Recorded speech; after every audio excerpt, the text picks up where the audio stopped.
Operation सिंदूर ने एक नया नॉर्मल स्थापित किया है। इस ऑपरेशन ने भारतीय सेना की तेज प्रतिक्रिया, बेहतर समन्वय और सटीक कार्यवाही की क्षमता का दर्शाया है। हम केवल वर्तमान चुनौतियों पर ही नहीं, बल्कि भविष्यों के युद्धों की तैयारी में भी गंभीरता से काम कर रहे हैं। इंडिजिनाइजेशन अब केवल लक्ष्य नहीं, बट आज की तारीख में ये एक रणनीतिक आवश्यकता बन चुकी है। आज की तारीख पे आप देखेंगे फौज में सबसे ज़्यादा जो बहादुर सैनिक हैं वो राजस्थान से। आज का जो युद्ध है वो 4 दिन चलेगा या 4 साल चलेगा, मैं नहीं बता सकता। ये तो युद्ध क्षेत्र में ही पता लगेगा। इसका मतलब ये है कि अगर आपको लंबी लड़ाई लड़नी है तो आपका साजो सामान देश में ही बनना चाहिए। उसको अगर आपने रिपेयर करना है तो वो भी देश में होना चाहिए। लेकिन आपके पास अगर किसी चीज़ की कमी पेशी है तो उस चीज़ को पूरा करने के लिए हमारे पास 3-4 रास्ते हैं। या तो आप विदेश से खरीदें, या विदेश की टेक्नोलॉजी भारत में लाएं, उसका उत्पादन भारत में करें, या आप विदेशियों को बोलिए कि वो भारत में है उसका उत्पादन करें ताकि सब लोग उसको खरीद सकें। जब तक हमारा भारत अनुसंधान की तरफ ध्यान नहीं देगा और सिर्फ टेक्नोलॉजी लाता रहेगा और यहाँ बनाता रहेगा, तब तक हम लंबी लड़ाई लड़ने के काबिल नहीं हैं और तब तक हम पूर्ण रूपेण आत्मनिर्भरता नहीं हासिल कर सकते। सुप्रभात। आर्मी डे की आप सबको हार्दिक बधाई। और सेना दिवस 2026 के अवसर पर ऐतिहासिक और सुंदर शहर जयपुर में आप सभी से बातचीत करना मेरे लिए गर्व की बात है। मैं आपके माध्यम से भारतीय सेना के सभी सैनिकों, हमारे सिविलियन कर्मचारियों, वेटरन्स, वीर नारियों और उनके परिवारजनों को हार्दिक शुभकामनाएं देता हूं। इस पावन अवसर पर हम उन वीर सैनिकों को श्रद्धापूर्वक नमन करते हैं जिन्होंने देश की सेवा में सर्वोच्च बलिदान दिया। मैं राजस्थान सरकार और खासकर जयपुर के नागरिकों को तहे दिल से धन्यवाद देता हूं। आज बड़ी संख्या में नागरिकों की उपस्थिति यह दर्शाती है कि सेना और जनता के बीच कितना गहरा संबंध है। आपका उत्साह और समर्थन हर सैनिक का मनोबल बढ़ाता है। जयपुर में सेना दिवस का आयोजन सेना को नागरिकों के और करीब लाने का प्रयास है। परेड के अलावा नो योर आर्मी मेला जैसे कार्यक्रमों ने इस संबंध को और मजबूत किया। आज शाम शौर्य संध्या में ऑपरेशन सिंदूर के दौरान सेना के साहस, अनुशासन और क्षमता का प्रदर्शन किया जाएगा। ऑपरेशन सिंदूर ने एक नया नॉर्मल स्थापित किया है। इस ऑपरेशन ने भारतीय सेना की तेज प्रतिक्रिया, बेहतर समन्वय और सटीक कार्यवाही की क्षमता का दर्शाया है। यह एक परिपक्व, आत्मविश्वासी और जिम्मेदार बल की तस्वीर प्रस्तुत करता है जो राष्ट्रीय हितों की रक्षा के लिए पूरी तरह सक्षम है।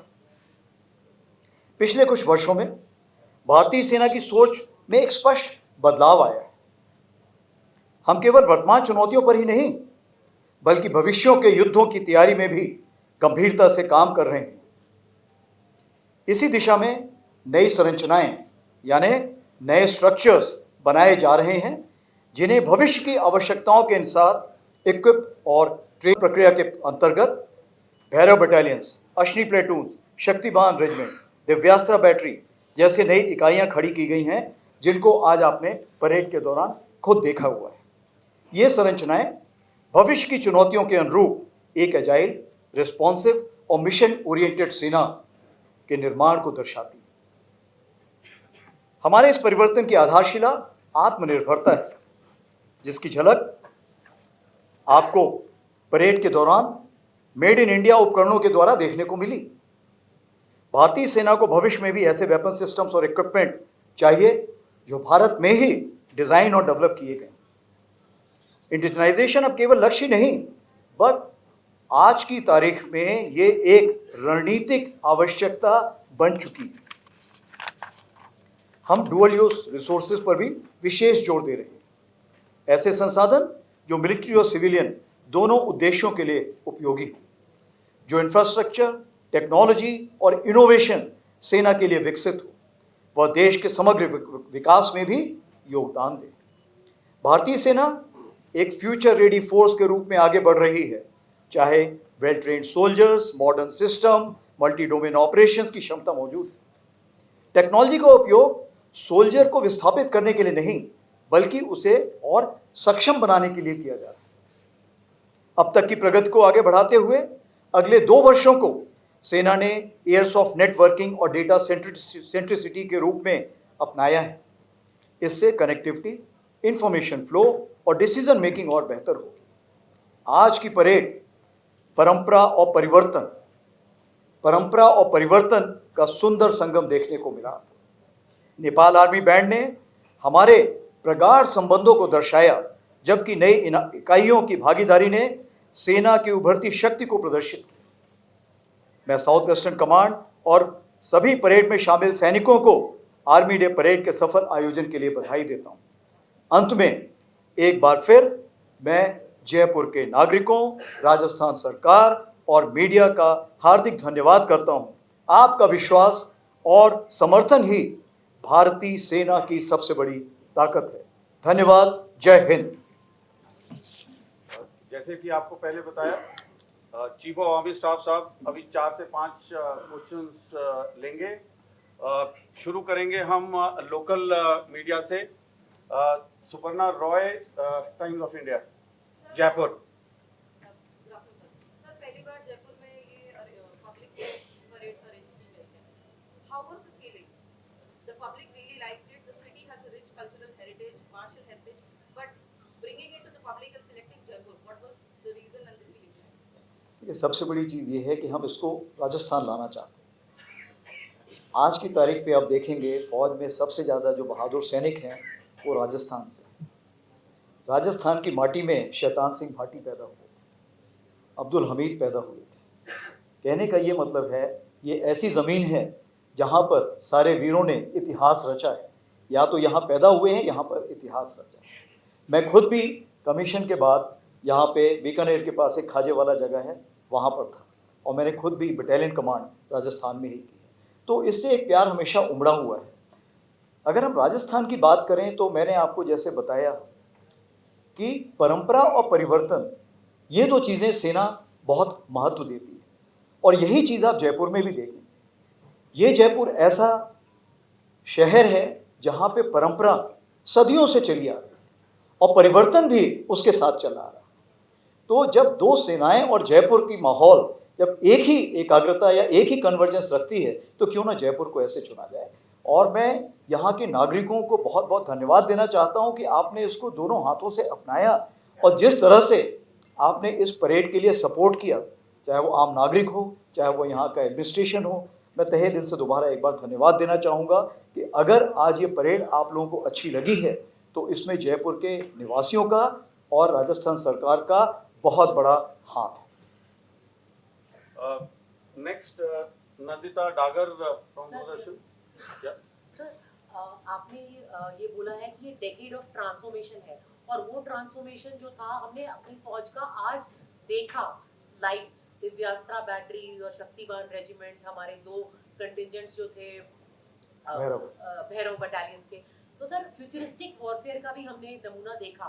तो sir, what are the key messages जो हम एक तो हमने जयपुर में होल्ड किया, जो साउथ वेस्टर्न कमांड का एक हमारी फ्रंटियर कमांड है, and post operation Sindhu, what are the key messages that we are trying to send to our enemies and to our countrymen that you are trying to send? तो आपने सही सवाल पूछा है कि दुश्मन के लिए और हमारे खुद देश के लिए क्या इसमें मैसेज है। तो सबसे बड़ा संदेश ये है, मैं पूरे आम नागरिकों को आश्वासन दिलाना चाहता हूँ कि भारतीय सेना हर समय हर जगह पूरे तरीके से तैयार है किसी प्रकार के आक्रमण के लिए। तो ये मैं बताना चाहता हूँ, जिसको हम बोलते हैं ऑफ प्रिपेयर्डनेस, हमारी पूरी है। दूसरी चीज़, जैसे आपने फ्यूचर वॉरफेयर यानी भविष्य में लड़ाई कैसी होगी, क्या हम उसके लिए तैयारी कर चुके हैं? जी हाँ, क्योंकि भविष्य की लड़ाई हर दिन बदलती रहेगी, इसलिए आज की तारीख पे जो हमें उचित लगा हमने उसकी तैयारी की और परेड में हमने उसे आपको दिखाया। आगे आने वाले दिनों में हम ऐसी तैयारी और बढ़ाते रहेंगे। तो ये मैं आपको दूसरा आश्वासन दिलाना चाहता हूँ कि भारतीय सेना समय के साथ अपने आप को बदलती रहेगी और उभरती शक्ति में जो बदलाव लाने हैं उसको लाती रहेगी। और तीसरी चीज़ सबसे बड़ी ये है कि मैं यहाँ पर सबको एक धन्यवाद देना चाहता हूँ कि आप जब भारतीय सेना को एक ऊंचे स्टेज पर ले जाते हैं या ऊंचे ओहदे पर ले जाते हैं तो हमारे भारतीय सैनिक का मनोबल बहुत ऊंचा होता है। तो आज अगर आप भारतीय सेना के मनोबल को ऊंचा करना चाहते हैं तो आप जरूर जो आपने परेड देखी है इसके बारे में सब जगह बातचीत कीजिए। और मैं आपसे ये एक जरूर गुजारिश करूंगा, रिक्वेस्ट करूंगा कि भारतीय सेना का जवान तो सरहद पे खड़ा रहता है, लेकिन उसके परिवार की देखरेख एक आम नागरिक की जिम्मेवारी है। उसके लिए जरूर मैं चाहूंगा कि पूरा देश उसके परिवार की देखरेख की जिम्मेवारी संभाले। धन्यवाद। नेक्स्ट संदीप बोल, IANS न्यूज एजेंसी। सर, कल वेटरन्स डे था और आप ही के टेन्योर में वेटरन्स अचीवमेंट अवार्ड भी शुरू किए गए। जब तक आप लोग जो ऑफिसर्स होते हैं या सोल्जर्स होते हैं वो जब तक फोर्सेस में रहते हैं तब भी एक अपना जो है देश के लिए निर्माण के लिए नेशनल बिल्डिंग के लिए अपनी जो है वो देते रहते हैं, लेकिन रिटायरमेंट के बाद जब वो एक्स सर्विसमैन हो जाते हैं, वेटरन्स हो जाते हैं, तो उनके रोल को आप किस तरीके से देख रहे हैं एज अ नेशन बिल्डिंग? अगर हम वेटरन्स की बात करें तो मेरे ख्याल से फौजी की सबसे बड़ी खूबी वो कभी रिटायर नहीं होता। उसकी जो मानसिक सोच है वो कभी भी बदलाव नहीं लाती। अगर उसने सवेरे उठना है तो वो उठेगा, वर्जिश करनी है तो करेगा, लोगों को हेल्प करनी है तो करेगा। तो कहना ये मैं चाहता हूँ कि जब सैनिक सर्विस में होता है तो उसकी काबिलियत इतनी होती है, उसने ज़्यादा चीज़ें सीखी होती हैं। आधे टाइम तो उसको खुद नहीं पता होगी उसकी खूबियाँ क्या है। मैं हमेशा बोलता हूँ कि उसको अपना CV किसी और से बनवाना चाहिए, तब उसको खुद की खूबियाँ पता लगेंगी। जब सोल्जर वापस रिटायरमेंट के लिए जाता है या दूसरी इनिंग्स के लिए जाता है तो उसकी जो खूबियां हैं वो उजागर करने के लिए हमने ये अवार्ड शुरू किया है। क्योंकि बहुत जगह आप देखिए, ये जाके अपने घरों में, अपने गांव में, अपने शहरों में बहुत जगह जाके ये बहुत जगह काम कर रहे हैं। कोई सामाजिक जागरूकता के लिए कर रहा है, कोई सामाजिक उत्थान के लिए कर रहा है, कोई किसी को एजुकेशन के लिए हेल्प कर रहा है, कोई स्पोर्ट्स के लिए हेल्प कर रहा है, किसी ने अपनी ज़मीन पे ही एक स्कूल खड़ा कर दिया और उसको सहायता प्रदान कर रहा है, कोई जाके कहीं पे कोचिंग कर रहा है। तो कहने का ये मतलब है कि नेशन बिल्डिंग का कोई भी आप मापदंड देखेंगे उसमें आप पाएंगे कि फौजी वहाँ पर जरूर खड़ा हुआ है। तो हमारा सिर्फ यही था सेना का ये कहना कि हम उस फौजी तक पहुँचें और उसके काम को हम एक्नॉलेज करें कि आपके काम को हम सम्मान करते हैं और आपको सैल्यूट करते हैं। उससे सबसे बड़ा फ़ायदा ये है कि देश में उसका जो काम है सबको नज़र आता है। और मन की बात में भी आपने देखा, प्रधानमंत्री जी ने भी कई ऐसे हमारे सेवानिवृत्त हैं जिनके बारे में मन की बात में जिक्र किया है। एजेंसी से और कौन है? PTI ऋषिकेश। तो जैसे आपने मेंशन किया सर भैरव बटालियन का या न्यूली जो स्ट्रक्चर या नॉन नेशनल का, तो ये जो ऑर्गेनाइजेशन है क्या how this organisation will enhance our capability to fight new age wars और इवन न्यू। जो आपने सवाल पूछा है कि ये जो हमने नए ऑर्गेनाइजेशंस खड़े किए हैं ये हमारी जो एफिशिएंसी है लड़ाई की उसको कैसे बढ़ा सकते हैं। तो सबसे पहले हमने देखना है कि रूस और यूक्रेन वॉर में हमने क्या सीखा। सबसे बड़ी चीज़ ये है कि हम किसी भी युद्ध की लंबाई के बारे में बता नहीं सकते हैं, वो 4 दिन ऑफ सिंदूर जैसे चलेगी या 4 साल यूक्रेन रशिया वॉर जैसे चलेगी। दूसरी चीज़ हमने ये सीखी कि टेक्नोलॉजी आपकी एफिशिएंसी बढ़ाती है, आपको बदलाव नहीं कर सकती, आपकी जगह जाकर नहीं बैठ सकती। तीसरी चीज़ हमने ये देखी, जो छोटी टुकड़ियां हैं वो ज़्यादा सफल होती हैं बजाय कि बड़ी टुकड़ियों की। और जब आपने टेक्नोलॉजी का बदलाव लाना है तो जो टुकड़ियां ऑलरेडी बनी हुई हैं उनकी आप देखेंगे बदलाव में थोड़ी जो स्पीड होती है वो कम होती है, लेकिन जो नई टुकड़ियां खड़ी होती हैं उसमें स्पीड बहुत फास्ट होती है, क्योंकि उनका कोई पीछे का ऐसा सोच विचार नहीं होता कि मैंने ऐसे ही करना है। इसी चीज़ को मद्देनजर रखते हुए जैसे भैरव लाए हैं, तो भैरव जो बटालियन रहेगी ये हमारी इन्फेंट्री बटालियन में जो घातक होती है या जो स्पेशल फोर्सेज, इसके बीच में बहुत गैप था। इस गैप को कवर करने के लिए हम लाए हैं। और जिस तरह से आपने इसका जोश देखा, तो एक 25 बटालियन में खड़ी कर दो तो मुझे लगता है मुझे इन्फेंट्री बटालियंस की भी ज़रूरत नहीं पड़ेगी। इस तरह का जोश इन्होंने आपको दिखाया। जैसे दिव्यास्त्रा और हम शक्तिवान की बात करें तो आपने देखा कि ड्रोन जो आज है वो आपका 400 मीटर से लेके 400 किलोमीटर क्या 800 किलोमीटर तक जाने की क्षमता रखता है। और अगर हमें ऐसे ड्रोन चाहिए जिसमें कि वो हर जगह पूरे युद्ध क्षेत्र में घूमते रहें और जहां ज़रूरत पड़े वहां स्ट्राइक करें या इंफॉर्मेशन दें या जो भी कार्रवाई करने हैं उसके लिए वहां पर हाजिर रहें, तो अगर ये करना है तो इसके लिए हमें नया ऑर्गेनाइजेशन चाहिए था, क्योंकि इसके लिए स्पेशलिस्ट नहीं, इसके लिए सुपर स्पेशलिस्ट लोग चाहिए होते हैं, क्योंकि उसने टारगेट के बारे में समझना है, उसने उड़ाने के बारे में समझना है, और उसने ये भी देखना है कि कहीं मेरा ही तो टारगेट नहीं है, मेरा ही सैनिक तो नहीं है, पार का सैनिक है, दोनों के बीच में डिफरेंस भी लाने की उसमें क्षमता होनी चाहिए, यानी उसकी काबिलियत बहुत हाई होनी चाहिए। इसलिए ये नए ऑर्गेनाइजेशन खड़े किए हैं, और ये यहाँ गाड़ी रुक नहीं रही, बदलाव और भी आ रहे हैं। ये आर्मड में भी आएंगे, मैकेनाइज्ड इन्फेंट्री में भी आएंगे, सिग्नल्स में भी आएंगे, एयर डिफेंस में भी आएंगे।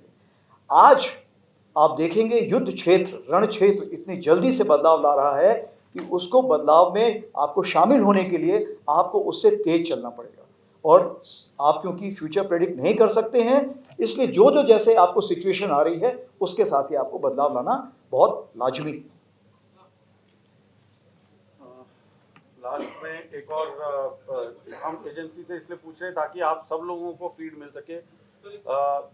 आयुष हैं यहाँ पर? हाँ, ANI से। सर मेरा सवाल जो है वो स्वदेशी उपकरणों के संदर्भ में है, जो ऑफ सिंदूर और आर्मी डे परेड में भी हमने अभी देखे हैं।